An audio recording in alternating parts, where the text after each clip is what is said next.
Hamas ও ইসরায়েলের সংঘাতে জড়িয়ে পড়েছে গাজা উপত্যকার প্রাণীরাও। মুহুর্মুহু বোমা হামলা, প্রতিকূল পরিবেশে জীবনধারণ, জোরপূর্বক স্থান পরিবর্তন আর ক্ষুধার কারণে মারা গেছে বা মারা যাচ্ছে অনেক পশু।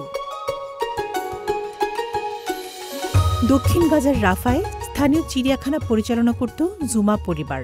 যুদ্ধ যখন তীব্র আকার ধারণ করে তখন তারা বাড়ি ছেড়ে পালাতে বাধ্য হয়, কিন্তু তারা তাদের পালিত পশুদের রেখে যেতে অস্বীকৃতি জানায়। একসাথে তারা সিংহ, বানর এবং অন্যান্য চিড়িয়াখানার প্রাণীদের নিয়ে খান ইউনিস শহরে স্থানান্তরিত হয়। কিন্তু বাস্তুচ্যুতি স্বস্তি আনেনি জীবনে। তা ছিল কেবল কষ্টের শুরু। মানুষ এবং চিড়িয়াখানার প্রাণী উভয়ের জন্যই ক্ষুধা একটি নির্মম বাস্তবতা হয়ে ওঠে। গাজায় খাদ্য সরবরাহ প্রায় বন্ধ থাকায় অনেক প্রাণী অনাহারে মারা যায়।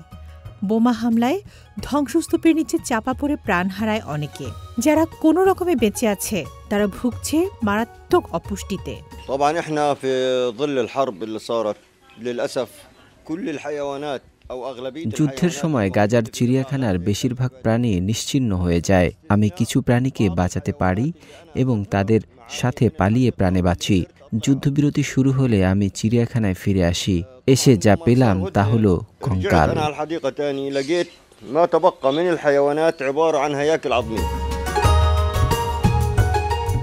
গাজা শহরের এক তরুণী মরিয়ম বাজ তার বাড়িকে কয়েক ডজন বিড়ালের আশ্রয়স্থলে পরিণত করেছিলেন, কিন্তু তার পাড়ায় প্রচণ্ড গোলাবর্ষণের ফলে তিনি পালিয়ে যেতে বাধ্য হন।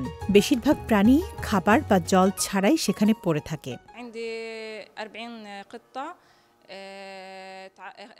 আমার কাছে প্রায় 40টি বিড়াল ছিল। বোমা বর্ষণ এবং বিস্ফোরণের কারণে আমি মাত্র 6টি বিড়ালকে ধরে রাখতে পেরেছিলাম। বাকি 35টি বিড়ালকে আমি রেখে যেতে বাধ্য হই।